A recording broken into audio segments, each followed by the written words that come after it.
পায়ে ফেলে যেমন আমরা কারো বউয়ের দিকে নয়, আমরা নিজের স্ত্রীকে বাঁচানোর জন্য, নিজের সম্পত্তি বাঁচানোর জন্য এই আন্দোলন করছি। আমার অমুসলিম ভাই সহ ভারতবর্ষের সমস্ত জনসাধারণ তারা যেন আমাদেরকে ভুল না বুঝে।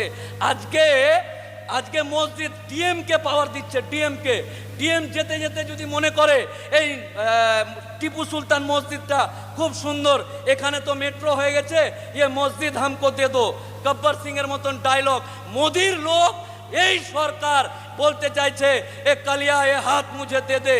ঠিক তেমনি ডিএম যদি মনে করে এই মসজিদকে তুলে দিয়ে এখানে বাস স্ট্যান্ড করব, তাহলে ডিএম তাদেরকে বলবে কাগজ দেখা।